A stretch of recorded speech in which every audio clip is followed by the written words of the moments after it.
It is the Beaver Banter Podcast. I'm CJ Baumgartner, Ian Rivers. If you're watching on YouTube, guy in the middle there, Alex Faber of the Bemidji Pioneer, sportswriter, making his second appearance on the Beaver Banter Podcast. Alex, welcome back onto the show. Yeah, it's good to be here. Circumstances a little different than they were last time I was on the show, so that's always exciting. Yeah, the vibe is much better this time around. Bemidji State has played themselves into their, Ian, the fourth consecutive playoff appearance that Correct. The school has had.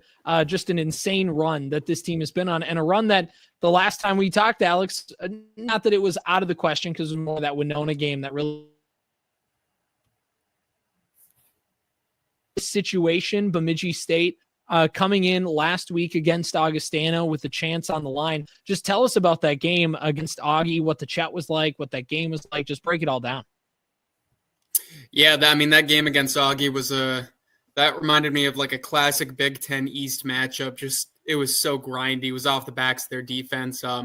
Ended up being a 17-10 final, and it felt like it throughout the entire thing. I mean, the good thing is when your offense wasn't playing maybe at its top level against, mind you, a really good Augustana defense, the defensive line was just crazy. I mean, Cade Barrett, he had 1.5 sacks or 1.5 TFLs, I think, and including a strip sack near the end there to seal it. So, I mean, it was kind of the classic story of this year. I mean, it was the defensive line doing what they do best, just harassing opposing quarterbacks and controlling the line of scrimmage.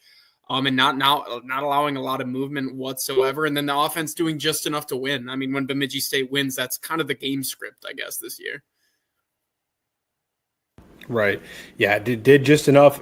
Rely on the defense to get you through the game, but hopefully the offense doesn't play so bad that you can't do it at the end. And obviously, like I said, my flight landed about – I think it was 9 minutes before kickoff started, so I didn't really get to see a whole lot of it. I followed along with all of it on the live stats tab, so I was kind of seeing how drives were going and turnovers, and I was keeping updated in the Discord channel. So, and of course on Twitter, Alex, you were very helpful in that, so I thank you for that, keeping me updated on the game that way. And I did catch the last 5 minutes.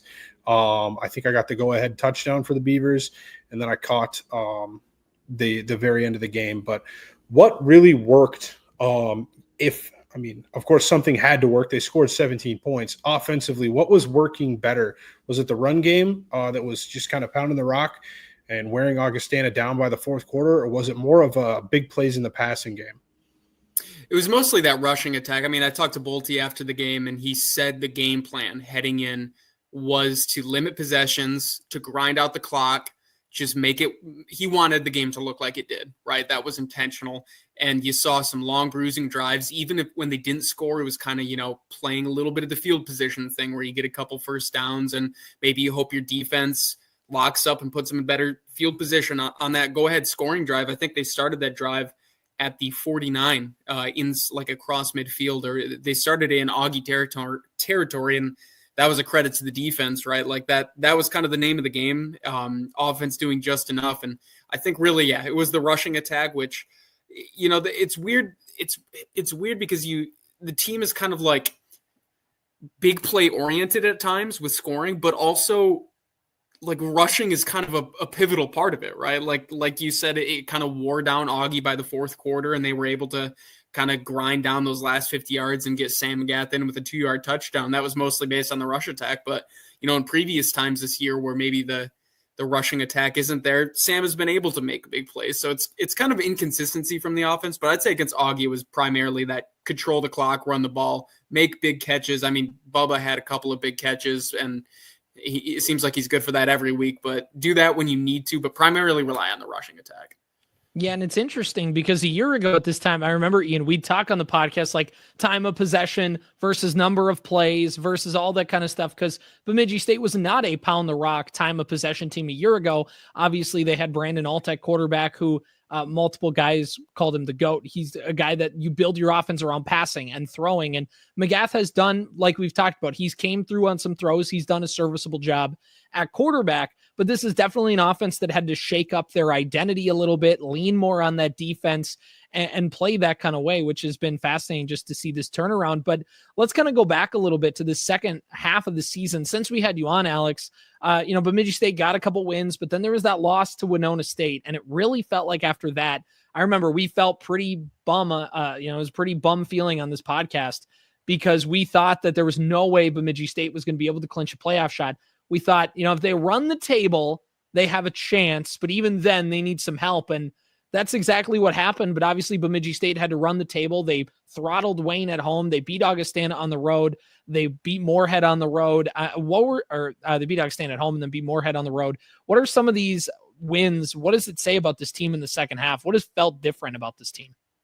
Yeah, I mean, so you hit the nail on the head with the kind of, at least me, that the hopes were kind of in the drain for me after that game. I remember Jared was like, well, if you want to go home for Thanksgiving, you can go ahead and start planning because I don't think they're getting in. That was kind of the feeling, right? And part of it was the final 3-game stretch because Wayne State and Augie and Moorhead, those are 3 darn good teams. I think Wayne State was 6-2 heading into their matchup. And like you said, they took care of business pretty handedly.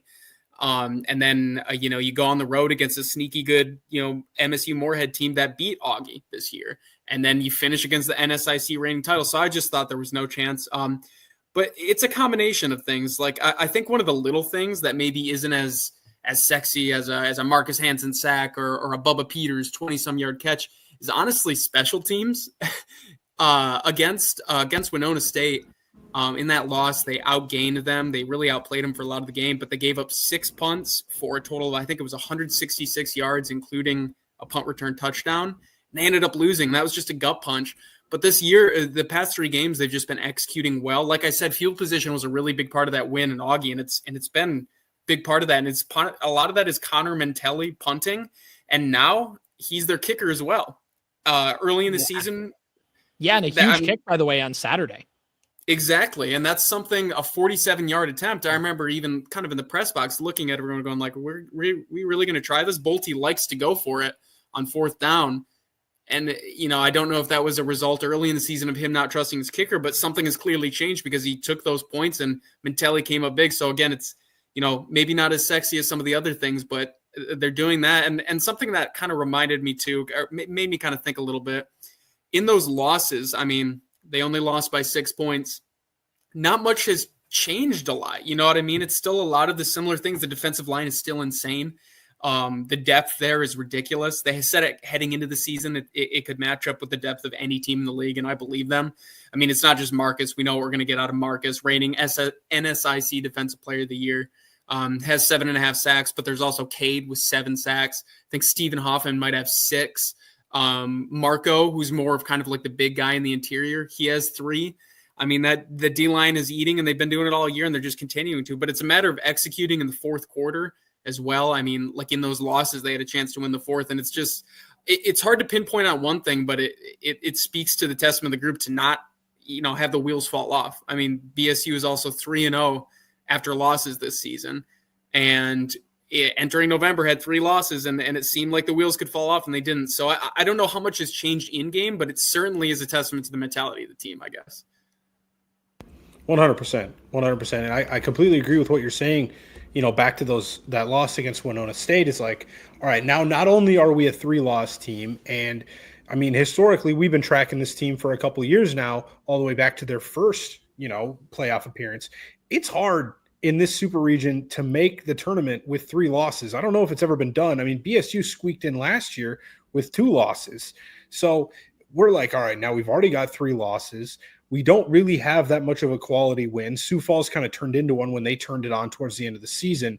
And now that we've already been losing to these more, no offense, but mediocre teams in Winona State and Northern State, what confidence do I have saying this team's going to go forward and beat Wayne, Moorhead, and Augustana back to back and make the playoffs, and honestly, back into your head, you're like, well, even if we do that, we still might not be in because we have 3 losses, and this is a historically good region to be in terms of just how top heavy it is. And so I'm just super impressed with the resolve that it took, and I think every week you started to see, I mean, it game by game. I mean, they threw 2 pick sixes to start off 2 of those games, and they still were like, all right, that could have been easy. Just a mental, you shut down. You throw that first pick six against Wayne, you're like, all right, we just blew a big game against Winona. We just started the game with a pick six. Let's just wrap it up. Season's over, boys. And they just came out and kept fighting. And hey, credit to them, man. I shout out Connor Mantelli. Pat McAfee wouldn't be very happy with me. I've definitely said some bad things about kickers in my time. But Mantelli has stepped up in a huge way, not only kicking, but punting as well. Like you said, there's been quite a few kicks I feel like have pinned opposing teams deep in Beaver territory, I guess I'll say. Shout out Lucas. But yeah, it's been fun to see over the last 3 weeks what this team has been able to do, and the resolve it took to get them back into the playoffs for the fourth straight season. Yeah, and Alex, it really shows, I think, the culture that this team has, and the fact that they've made 4 straight playoff appearances now. It's a team that knows how to get it done. I mean, what was it like following this team through that stretch, just in kind of the energy that they gave off when you were at practice or post game or whatever? I mean, through that stretch, what kind of vibes did they give off? Yeah, it really was. I want to go back to the 2 interceptions, the 2 pick sixes that started, because I think that is the perfect representation of what you're asking right now, is the ability to wipe things off, I guess, the mat, and just get up and just pretend like things didn't happen. It's hard to separate what's coach speak and what actually gets through the locker room. And a lot of times, there's a lot of things that coaches say, but how much does it get through? But I mean, look at Sam McGath, for example. Those 2 games, starts off the game by throwing a pick six. And like you said, it felt like the team could have just lied down and died. The offense could have gone, well, we're behind the 8 ball like this. I mean, we already gave up 7. How are we going to win this? And McGath kind of just wipes that off his head and finishes both games with pretty strong. And it seems like that was kind of the vibe in the locker room. Like, I talked to them after the loss to Winona. I called Bolte an hour after, and he's like, "Oh, that one hurts, but we're still playing for something. We can still play for something." And it was kind of that vibe the entire time, I guess. And I just wrote a column about that, actually, because I was just kind of surprised, right? Like I said, you don't know how much is just talk, but it seems like these guys really just kind of buy that they were a good team. And they knew they were a good team heading into the season. And football guys are a little stubborn, so maybe that thought kind of helped. They were right. They're like, hey, man, we're still good. And we just, and if you look at it, in their minds, they lost by 6 points total. They could have won in the last play of the game against Northern State, literally a 2-point conversion away from winning. You lost by 2 points to Minnesota State, who looked great. Then the Winona one is hard to – that was a tough loss. But, again, that one was kind of a weird special teams thing. So it kind of makes sense why it stood together, I guess, in their head. And I don't know. Again, it is a testament to the culture that the wheels didn't fall off. They kind of wiped that off, and McGath is a good example of that. Every time there's a bad play, just – what is that, Ted Lasso, the goldfish memory? It seems like that's like a legit thing, I guess, for this team. It's crazy. Ian, anything else for Alex about kind of the second half of the season leading up, or are we ready to start talking some playoffs? No, I think we should jump right into this Angelo State team and what we kind of expect to see from them. I've been looking at their schedule, just a surface level thing. And CJ, a couple of years ago, the Beavers started off 0-2 and had to run the table to get in to the Division II college football playoff, if that's what you want to call it, or the playoffs. That's exactly what Angelo State did this season. They lost a game to Fort Hays State and then Emporia State to open the season. They're on a 9-game heater right now coming into the playoffs, including a win a couple weeks ago over another playoff team, I believe, unless they didn't make it, Central Washington. Yep. Number 17 in the country, Central Washington, they squeaked out a 1-point win. So they're kind of riding high right now themselves on a little bit of a, like I said, a win streak getting in here. And I'm very curious to see how the Beavers are going to do trying to get revenge against this Angelo State team. I was going to say that 2022 year you mentioned with the Beavers starting 0-2 and running the table. I think that was the same year that they ended up losing to Angelo State in I think the second round there. It was the second round, yeah. Yeah, they were the 1 seed, and I think it was a 33-7 final. Bolte said that was a little more lopsided than the game was. Probably, I think in the fourth quarter, it got a little out of hand type of thing. Yes, yeah, it did. Yeah, it felt a lot closer. All through 3 picks in the fourth quarter, including a pick 6. It was a 13-7 game entering the fourth quarter, and it just felt like it just got away from them in the fourth. And once one thing went downhill, the whole thing kind of spiraled out of control. So the final score looks a lot more lopsided than I think the game actually was. Yeah. I mean, they were a tough team too. I remember watching the game. It felt like anything Bemidji State had to do positively, like anything they did well in that game felt like it took so much. And that's just how good Angelo State was that year. If you remember, Ian, like they just couldn't get the ground game going at all. Angelo State was tough up front, and their corners, I think, were, if I remember right, were really physical. And it was just I mean, they were a testament to them. They were a good team. I remember we were talking with somebody who was covering Angelo State that season and kind of said a lot of the same stuff. So and they wanted to get past Mines, and then I think they went to Mines and got thoroughly sent back home because nobody can beat Mines, and except for Ferris, they get the pass, I guess. But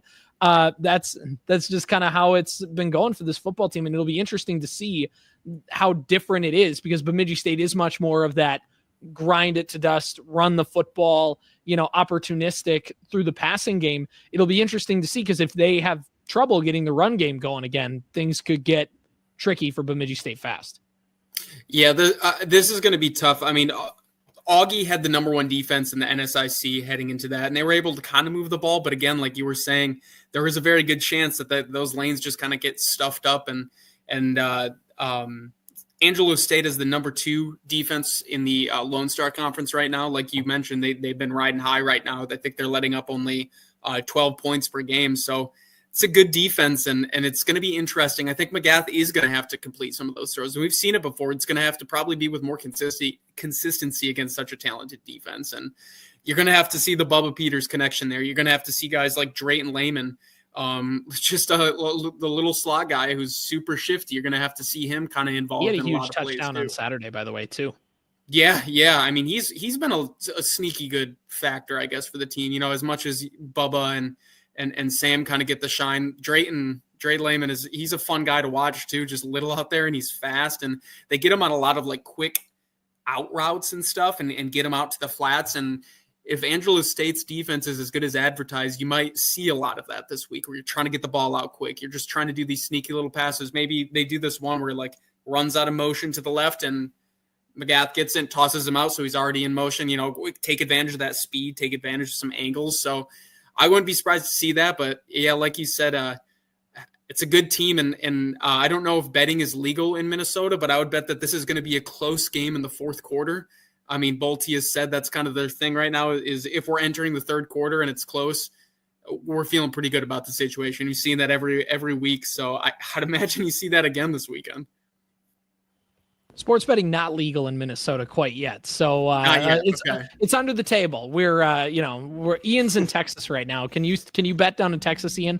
I don't know. I can look that up in probably 3 seconds and get back to you, but I'm not sure on the laws down here very well. So are you going to the game on Saturday, Ian? Have we talked you into driving up from where you're at to Angelo State? Dude, I really would love to. I honestly would. Our flight leaves. I'm so mad. You guys are gonna have to do a good job keeping me updated as well as you can. My flight leaves like, what time does the game start? Is it like 1? I think my flight leaves at like 1:30. So I'm pretty sure that we're just going to be missing the whole thing here, but it's an absolutely brutal Wi-Fi. Well, yeah, I don't know if you have to pay for it or not, but I might consider doing that. And then God help you, it works to actually broadcast a stream, So that would be just the best thing, to pay for in-flight Wi-Fi, and then it doesn't have the capability to load a live stream of a game anyways. But yeah, it's just been a brutal schedule for like Beaver sports, like horrible time to take a vacation. Just leaving the day of, like, probably the best day we've had since back in 2022, I believe it was, CJ, that crazy weekend at the Chet with soccer and football both hosting playoff games. Big upset that we'll talk about later on today with the Beavers upsetting the Gophers, and then football, of course, is just a crazy Saturday. So I don't know. Women's hockey too this weekend. Yeah, women's hockey with a huge sweep as well. I would love to drive up. I don't think I'm going to be able to convince the other half of this vacation to do that. So, and she's probably right. That's probably fair. Yeah. So anything else, Ian, that we have for Alex while we got him here? Well, I mean, this is a pretty comparable team. I mean, you look at the statistics. Now, of course, they don't play a balanced schedule. They're in different conferences, so it's pretty hard to line them up completely. But, I mean, they both rush the ball at about 160 to 177 yards per game for the Beavers. Angelo State averages a few more passing yards per game, but the scoring offenses and the scoring defenses are Angelo State puts a few more points on the board, but the defenses have both been some of the tops in the conference. I think this is a very gettable game for the Beavers. It should be pretty warm weather in San Angelo, so that shouldn't play into it all that much. I mean, I think it's a good opportunity to go out and establish yourself as a contender in this region for the fourth year in a row. I was going to say, and Bemidji State right now is under Bolte, 3-0 in their past opening round games the past 3 years. I mean, that stat doesn't really happen on accident, especially last year. It's not like you're only doing it hosting. And last year they played upset, went down to Permian Basin and got a win. So they're used to winning and upsetting in Texas, and Bolte, something about that quick turnaround into the postseason. So it's gonna be a killer matchup. Yeah, and by the way, first, that's 3-0 all-time in school history. The only 3 years they've made the postseason has been this run. So it's they've never lost in school history a first-round playoff game. So let's keep that streak going. The first time was in 2021. They go into Augustana and they upset. That was a fun one. And then they go, and then like you talked about, they got to host Winona. Ian was at that game. Super cold. Super duper cold for that one. Unbelievably cold. Off by Lake Bemidji. And then, they go down to Texas against the number one team in the Lone Star Conference. I remember we previewed that. We were up at the selection show a year ago up on campus, and we talked about that team, and we didn't really know much about them. And Bemidji State came in, and they handled them pretty well. I remember we couldn't watch the game because we had to pay the subscriction or whatever. So we ended up listening to the Beaver Radio Network. Well, I cheaped out, so I'm sorry, guys. No worries. And by the time you kind of realize it, like, holy crap, they're just taking it to them. So they do really well in those first round games. Whatever it is, Bolte has the advantage, and we'll go with it this time. Although, Alex, if they lose, we might have to attribute it to you. I'm sorry. Well, yeah, I came from covering Michigan State football, and if you follow the Big Ten at all, you know where they are. So if I bring the losing curse here, it probably is my fault. All right, if we want to do a quick look at the bracket, just kind of see what's going on in this region. CSU Pueblo was given the bye to the second round of this, or the semifinals, I should say, of Super Region 4. Augustana, even with the loss to BSU, holds on to a top 4 seed. So they get Minnesota State to travel to Sioux Falls over there in what I believe is a rematch. I think they played at one point this year. Western Colorado hosts Central Washington, and Angelo State hosts Bemidji State. So that 4 teams right there is very similar to what happened last year in the case of Western Colorado and Central Washington, I believe, matched up last season. Central Washington won. Bemidji State upset UT Permian Basin. And so both teams were unseeded, and they had to do some sort of figuring out. I don't know what the process was, but they had to figure out who gets to host the second round game because neither team was seeded. And it ended up landing in Bemidji. So, hey, that could happen again. I don't want to get too far ahead of myself. I'm rooting for chaos. So yeah, let's have it happen. Exactly. So we'll see. And who knows this year how it would play out if Bemidji State would get to host that game again. It went to like a coin flip, didn't it? Like a literal coin flip. I can't remember exactly what they were saying. The players were talking about it, like what actually went down. But it was very interesting because it took them like a day or so to figure out who was going to be hosting that game. Yeah. That was the game in the second round. Bemidji State gets a second round playoff game. It was awesome. And it felt like they had a chance that they could just get a stop. And that was the one where the Washington team ended up having, I think they had the ball for like 10 minutes in the fourth quarter straight. I think it was like 13. They had a 13-minute drive, and they just iced the game. It was insane. Like following that, like we were just like, is this how the season's going to end? Like it can't end like that. And it was just right now before we get out, just so I can have. It was like 13 and a half minutes. That's dude. insane. crazy. It was He just could insane. not get the ball back. I mean, it's like it's a football coach's dream in that to like you have a lead in the second half and you just hang on to the ball for a literal quarter of game time. And it's the final like 13 minutes and you just can feel Bemidji State not get the ability to do that. But that's not going to happen this year because the defense has been awesome and the running game has been good. And I think sometimes, it's not last year's teams were great. They were good. And the benefit of having that run control and ball control offense is you keep your defense on the bench a little bit longer, which means they're not quite as gassed by the fourth quarter, and you kind of leave yourself less susceptible to those situations. Ian, how we doing? We find it yet? It was a 12-minute and 48-second drive to end the game. Brutal, dude. 19 plays, 71 yards. A lot of that was like literally penalties on third down, just them picking up I think at one point they might have picked up like a 3rd and 17 or something like that. It was unreal. It was brutal. So they didn't run like a triple option. That was just like they were naturally picking that up. Naturally, just the craziest drive I've ever seen. Let's see. I think I can go. That's much more gut wrenching. Like if it's a triple option, you're like, okay, that's what you're trying to do. But if you're just actually getting that. So this is how the drive went. First down penalty on BSU. Second down 3-yard rush, 0-yard rush, 2-yard rush. So 1st and 5, they picked up 5 yards in 3 plays and got a first down.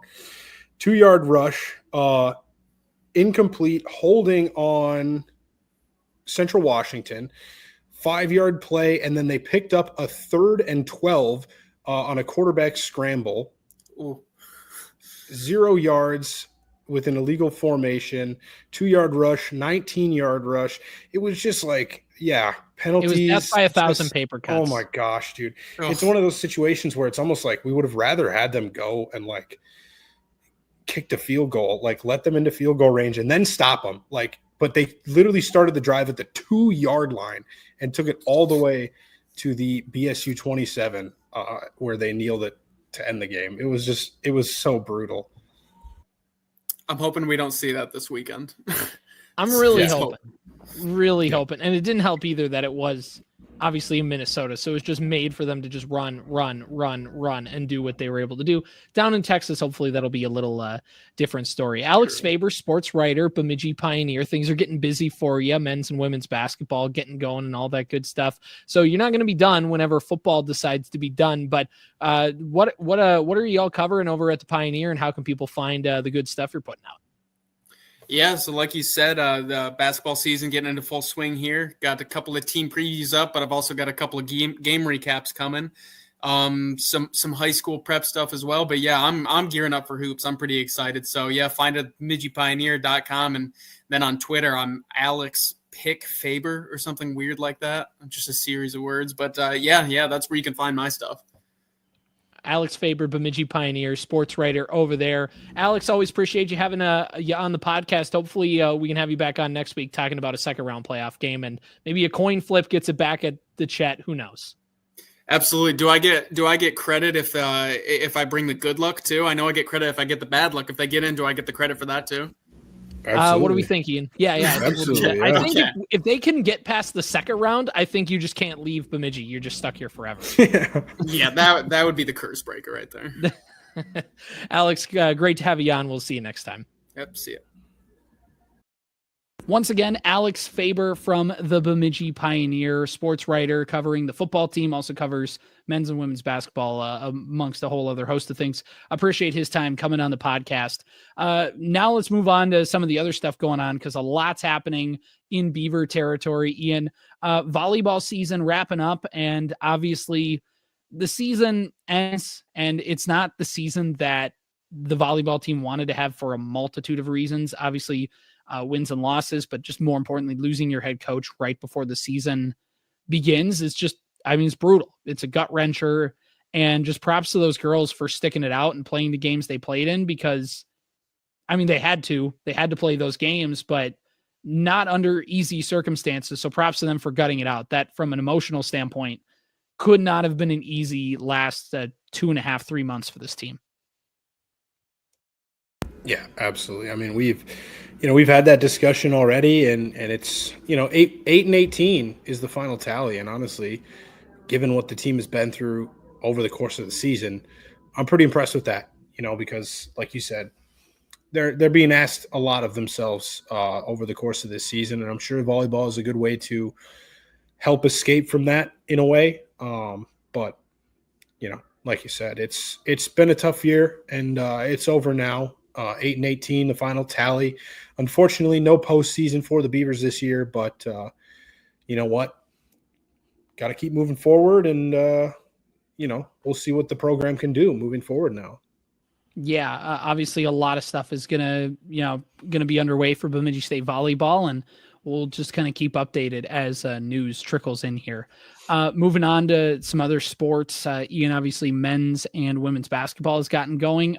Men's basketball, of course, their season has already happened for the last couple weekends. Women's basketball got things started and unfortunately dropped a couple games out in Michigan against Northern Michigan and Michigan Tech, able to get their first win of the season against Morris. So get that one in the win column for Bemidji State women's basketball. And not only that, Ian, but also a big milestone in Bemidji State women's basketball, because when they got that win over the weekend, I believe it was with the win over Minnesota Morris, according to the BSU Beavers women's hoops basketball account on Twitter. That's their 600th win in program history. So that's pretty darn cool to at least get that milestone, and for lack of a better term, get it out of the way at the beginning part of the year. You got that. Now you can just kind of keep things rolling. Yeah, absolutely. Great milestone for the program to get to 600. And now, like you said, you don't have to have it kind of sitting over your head the whole year, waiting to celebrate it. You get it out of the way, and now you can focus on conference play, which will be coming up not too long from now, but you still got a little bit of time before that kicks off. But congrats to them for that. Hopefully that win can kind of put some wind in their sails and help them down here in the ending stretches of this holiday season now, where we get into kind of a busy holiday schedule. And also, by the way, I know we've talked to this before off air, but got to give props. I'm sure it's multiple people. I'm not, I guess, sure how it works behind the scenes for the BSU Beavers WBB Twitter account. Go follow them, because women's basketball page puts out some great content with the graphics they do, like highlights and stuff. They do a really good job putting content out. And I know I can't remember if it's one specific person, if it's multiple people who all chip in, but everybody involved in that account does a great job. It's a lot of cool stuff that they put out. Absolutely. It's starting to spread a little bit to some of the other accounts too. I've noticed an uptick of social media content across all BSU sports, but women's basketball has kind of been leading the way. And like you said, we're not exactly sure if there's one person that runs all those pages or if it's multiple people across, a couple different departments or whatnot. But yeah, shout out to them. They've been top of the line at BSU so far for social media content. Yeah, it's been great. It's been fun. So keep it up. We like interacting with it. So that's awesome. Moving on, I think basically we can dive right into hockey. And first of all, what a weekend to be a Beaver. We didn't mention this at the top of the show, but football team, they are into the D2 playoffs for the fourth straight year. Women's hockey gets a sweep over St. Thomas, their first weekend sweep in 2 years. And Minnesota loses in Bemidji for the first time ever in men's hockey. What a weekend to be a Beaver, Ian. I mean, how awesome. What a great stretch. I mean, I just can't get over how fun of a weekend that was, especially on Saturday. Oh yeah. Yeah. I mean, that's just crazy stuff to see. And I think we brought this up when we were talking with Alex, but it's just a super unfortunate time to take a vacation down here to San Antonio, at least for a Beaver sports fan, because I think I would have tried to make my way up to Bemidji this last weekend. I don't know how it would have worked out with my schedule because obviously I wasn't at work because I was traveling to San Antonio. So we would have had to figure some other stuff out, but it would have been an absolute baller weekend to be inside the Sanford Center and at the Chet combined. So it would have been super fun to see that happening. And yeah, I mean, hockey doesn't get much bigger than this when you talk about combining the success that the teams had over the course of the weekend. So that's awesome to see. Yeah, a lot of A lot of great stuff. Let's start off talking about Bemidji State men's hockey here, because on Thursday, Ian, the game was on Fox 9 Plus. You get it on local television, which is more than sometimes you can say. I mean, I know Midco has done a good job for the most part for the beginning part of the season, but this is like a broader audience gets to watch Bemidji State hockey for the first time, and a lot of Gopher fans tuning in to watch this game, obviously. And the first 10 minutes, it was brutal for Bemidji State. They got out physical, they got out muscled, they got out like skate. Like it just, those first 10 minutes were not fun for the boys in the green and white. And Matthias Scholl did a valiant effort, but gave up some goals early. And it felt like great. Like we're playing the number 3 team in the country. We're on we're in their barn. We're going to get run out of there. And then for the remaining 50 minutes of ice time, Bemidji State felt like the better hockey team. And it carried over into Saturday, obviously, where they got a win. But let's focus on the Thursday game, Ian. Matthias Scholl, we put out the meme of Jimmy Butler, like in the finals, that iconic image of him like looking gassed, giving it his all. And that kind of felt like Matthias Scholl in that effort, keeping Bemidji State in the game almost single-handedly. Yeah, I mean, he did his best job. They got Brodied in that first 6 minutes of the game. Brody Zemer and Brody Lamb scoring goals for the Gophers. And like you said, it was like, okay, maybe what we expected, but not what we were hoping for. And then, yeah, I mean, I wouldn't say that Bemidji State necessarily looked like the better team. They did give up a lot of odd man rushes and grade A scoring chances, and Matthias Scholl stood on his head for a lot of them. And he's the reason that game was so close. I will say for sure in the third period, the Beavers were the better team, and they had a great chance towards the end of the game. Kirkland Irie scored his first of 3 goals on the weekend to make it a 4-3 game. And from that point on, about midway through that period, the Beavers were buzzing, man. And the Gophers were kind of back on their heels, trying not to get upset. And, it's like, all right, we came close. I think somebody hit a post. I think we had one shot kind of Nathan Airy kind of made a good save on it where it's just like, if one of those could have gone in, it would have been 4-4, force overtime. You never know what can happen. And then unfortunately, Brody Lamb adds his second with an empty net goal. And you're thinking, all right, cool. And the underrated part of what you're saying is like, this was a Thursday night game. So all these fans of other teams, St. Thomas, we've got Mankato fans on Twitter talking about us because it's a Thursday night game. And now you get a chance to watch a team that isn't your own if you're one of these fans of these other fan bases. And it's on Fox 9 Plus. And it's on Fox 9 Plus. So some people were in attendance for that game because it's local for a lot of people. Minneapolis, for some of us, CJ, is not that far of a drive. So we could have made it down. But yeah, it was cool to see that. And it was cool to see Bemidji kind of put up a fight at the end of that game and earn some of that national respect and say, all right, yeah, I mean, this team, they won the conference last year in the regular season. And, maybe there were a couple bad bounces away from not winning the tournament as well. They're here. They're here to stay. And the good part is, when you lose a game like this, where you kind of fight hard against a favorite team, not an underdog, you're like, all right, shoot, was this the game we needed to win? Are we going to come out and get blown out on our home ice because now we just played a pretty good game, all things considered? I mean, Matthias Scholl played really well. We had some stretches of the game where we played really well. We scored a couple goals. Are we going to come out and just get the doors blown off of us by a Gophers team that was like, all right, that was a little embarrassing at home to have to rely on an empty netter there in the final minute nearly. And you come out on Saturday and you start, 21 seconds. Yeah, 21 seconds into the game. Kirkland Irie on a breakaway puts one past Liam Soulier, the transfer from, I think Penn State is where he transferred in from Minnesota. But yeah, and then he adds another one on just kind of a sloppy rebound given up by Soulier, and it's 2-0 within the first 10 minutes of the game. And you're thinking, all right, shoot, this is too early to have this lead, man, because now we got to hold it. I guess one of the most explosive offensive teams in the country. But guess what? That's what BSU wants to do. a lot of teams want to play from ahead. Shocker, right? I mean, that's not news that I have to say. But BSU, especially, like that fits their play style so well, especially with a great goaltender in the net in Matthias Scholl, who played, again, phenomenally in that game as well. And so it's just like when you have Scholl combined with the fact that you got the early goal scoring and you weren't playing from behind in this game, that helped a lot. The Gophers nearly pulled a rabbit out of the hat at the end. Matthew Wood added a goal just over 2 minutes left in the game. Really, really easy. You don't want to give them anything that easy, but that's it felt like the final 6 minutes of that game, Ian, took forever.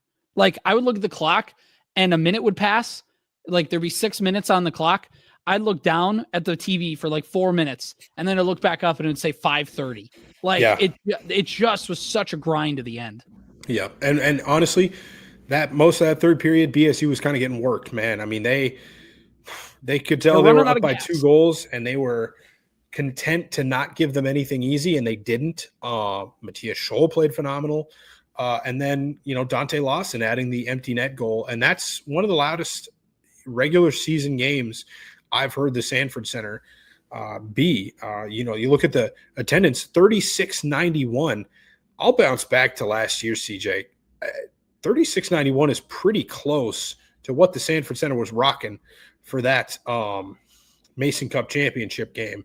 If I go in here and look at the right, and I don't know what the attendance was for the game against Lake State in the clincher. 4,373 was the Mason Cup championship game. I can go check the Lake State one, which was just a weekend prior. That was 3,048. So in between those two games, yep.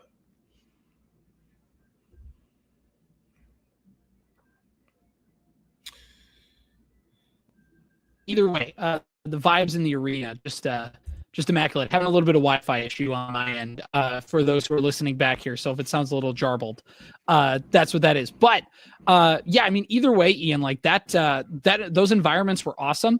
There was a decent amount of Gopher fans, it looked like, in the stands, and I've interacted with a couple of them on Twitter. Like they were like had great things to say about the Sanford Center, which leads me to come in and double down and be like, of course, Sanford Center's a gem. Get on up there. Like people. The only thing wrong with the Sanford Center is that we can't seem to get enough people inside it most weekends. And hopefully now, especially with this upset win, last year we were like, all right, the Mason Cup game is going to be so massive for this team because if we can win that, get to the tournament, get the national buzz and the local buzz around this team, maybe next year we see that trickle down. We see that trickle down effect. And I think it struggled a little bit at the beginning of the season, but now you're seeing, all right, this team got an upset over a top 3 team in the country, the first time since not that long ago, 2022, maybe, against St. Cloud State. They beat the number 2 team in the country pretty early in the season, though. And when you beat a team that early in the season, it's like, well, were they really number 2? Or were they overrated preseason? You never know. But just so many good things to say about this. Kirkland Irie has arrived. My agendas were thriving all weekend. That first period, man. Yeah, it was awesome. It was awesome to see. The thing about tickets too, by the way, they're a lag. Typically, people talk about this with like baseball. They're a lag. It's like a lagging indicator, like they talk about with Matt. Like it will not, happen as quick of a turnaround. So, like you talked about, like that strong postseason doesn't mean that like strong week 1 or first weekend of the season is going to be high. But you hope now that with that combined with beating the number 3 team in the country, I know a lot of people were there also, like in Bemidji to see the Gophers because they're a top 3 team. And like, you want to see how good they look compared to the Beavers, but you keep stacking these performances on top of each other. You're not going to all of a sudden fill the rank every weekend, but you're going to slowly like build kind of more and more each time. It's like they talk about with podcasts, like you go from 0 listeners, jump up to 10, you hover at 10 for a while, you jump to 30, you hover at 30. You know what I mean? Like it's that kind of a build.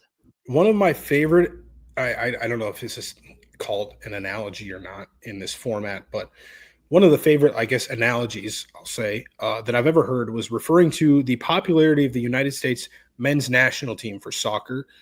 And I can't remember who it was, Taylor Twellman, Alexi Lawless, one of those guys, the talking head pundits, said every 4 years, popularity for soccer in this country is like a tidal wave.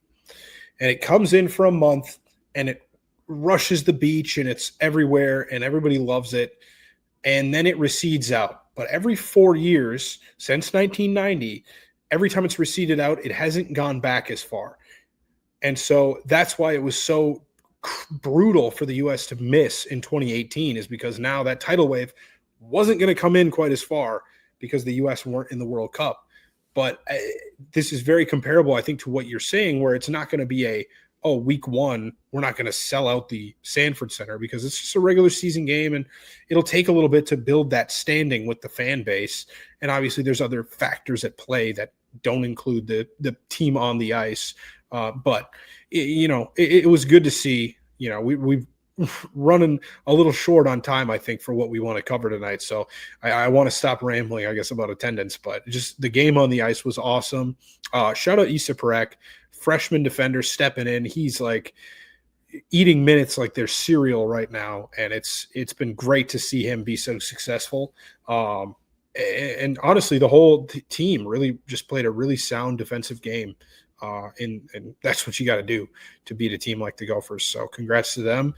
And then, you move on and you continue this kind of a gauntlet of a schedule. I believe you have a home series this weekend against St. Thomas. So, it doesn't get – well, it does get easier because it's St. Thomas. I mean, you're going from the Gophers to back to your conference. Yeah. But in terms of the importance, we talk about this all the time. Like if you lose both those games to the Gophers, it's not ideal, but like make sure the CCHA games are going to be the more important ones you want to win throughout the season, because that is going to be – and that's huge, dude. We haven't seen the jump in the pairwise yet. We still have 3 non-conference games left to play this season, 2 against North Dakota. If we split those games against UND coming up in a couple weeks, UND is a good team, but they're not playing super lights out right now. I think I know they lost one of the games to Denver. I can't remember if they got swept or not. Vacation brain, sorry. And then we got a game against Minnesota Duluth, who's been pretty bad. So if we win 2 out of those 3 games against UND and North Dakota, we're talking about UND and Duluth. We're talking about a pairwise chance here. Like if we don't blow any more games to Northern Michigan, shout out Mankato, Ferris who did still that. On the schedule. Ferris is on the schedule, but it's in the Sanford Center. It's in the Sanford Center, not that House of Horrors out east. So, hey, if we can continue to play a little well, you might be looking at a team that come February is looking at, low 20s instead of low 30s for where they were positioned in the pairwise, or even I actually think before that run we went on, we were in like the high 30s last year. So, hey, good win for pairwise. St. Thomas is, of course, like you said, important because it's conference points on the line now.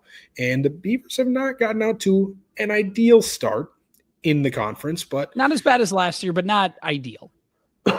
They have played a little bit of a tough schedule. Augustana, Minnesota State, at Ferris, which for some teams isn't that tough, but for some teams like Bemidji has been a little tougher recently. So this is a big weekend. You have owned St. Thomas for as long as they've been Division I. I think you're 11-1-1 or something like that. Maybe it's 10-1-1. They're going to say to you, well, last year we were skating 11 forwards in the series against you at the end of the year. We were really hurt. That's the only reason we lost. Well, the only reason Bemidji State has 1 loss to you is because the year before we were doing the same exact thing, and we did complain about it just as much as you were. So we're not going to say that we didn't whine about it, but yeah, I think this is a great chance to keep building off of that weekend against Minnesota that you played pretty well. Hopefully you come out with 4 points or more out of this weekend, because it would be nice to start seeing some improvement. A split would be okay. I wouldn't hate it, but you're at home. You really need to start picking up some of these points. Otherwise, it's going to be a real uphill battle, come in 2025, and you got some ground to make up. Yeah, exactly. And by the way, it should be worth noting too, Matthias Scholl did get the CCHA goaltender of the week after that 72 save performance over the weekend. Okay. So no brainer, by the way. I mean, if it was anybody else, I would have been a little upset. So that's a good thing for him. But yeah. Hey, by the way, we haven't done it. I don't know that we did it last week or the week before or whatever. BSU as athlete of the week. I have a short list of candidates that I've come up with, and I'm going to nominate every single one of them. We've got 2 hockey players on either side, and we'll get to the other 2 for the women's side when we get there. But the two on the men's side have been Matthias Scholl and Kirkland Irie for big weekends, offensively and goaltending-wise. And then another one that I want to nominate is the entire football team. Give yourselves a round of applause because you came through and suffered some adversity, and you didn't let it get you down. You got back into the playoffs. So I don't want to spoil the last two players that I have. We'll get to that in just a couple minutes. But, yeah, just wanted to make my piece known there. Yeah, congrats to Matthias, though, on his official award from a real platform that can actually award these things with the CCHA. So the certificate's in the mail. I don't know what you're talking about. Yeah, it'll be there. It'll be there. Look at. I think there's a gift certificate in there. Don't ask where it's to, because I won't even know. But I have like tons of like coupons that are in our little travel pamphlet here. I could just do the old scan. It's like, these are from San Antonio, dude. I can't use this. It's like, we didn't disclose that they were going to be for Bemidji restaurants, man. I'm sorry. Yeah. I mean, there's a great, when I was down in that Riverwalk, there's a great restaurant. I think it was like maybe a Hilton hotel. I don't know. It doesn't matter. The best bacon mac and cheese you've ever had in your life. It was amazing. Yeah. Food's I don't know pretty if good down there.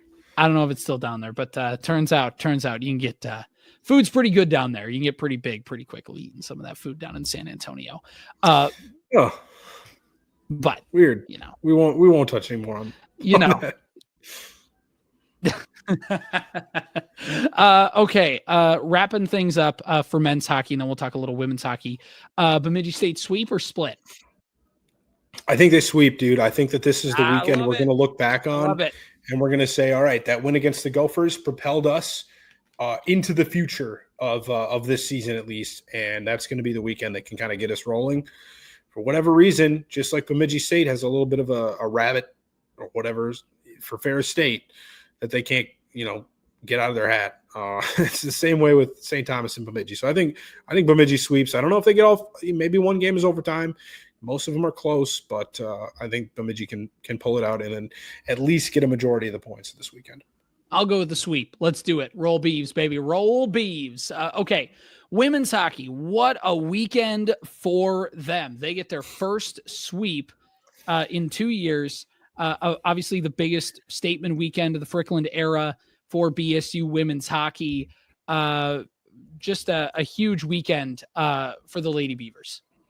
Yeah, I mean, they swept St. Thomas, so why shouldn't the men's? I mean, women's team's going to definitely be chirping quite a bit, in the school hallways and in the athletic department if the men can't pull off a sweep of the lowly Tommies and the women were able to. So, yeah, I think that this is a pretty good accomplishment for them, dude. I mean, I said I had two more, awards to give out. One of them is going to go to Caitlin Gross, who I believe won Freshman of the Week or Goaltender of the Week or something like that in the WCHA. Yeah, Rookie of the Week. Rookie of the Week, sure. And then the other one is going to go to Haley Armstrong, who added a couple of goals. I wanted to do one offensive and another goaltender, just like I did for the men. So, again, crazy week for the Beavers. 2 wins, that's going to improve your standing quite a bit in the WCHA. You now have 6 points, which is unfortunately still tied for last in the WCHA. But we've had a pretty tough schedule to start the season off. We have not gotten a lot of these teams that are down here at the bottom yet. So we'll see what we can do here against Not Duluth. getting any easier this weekend.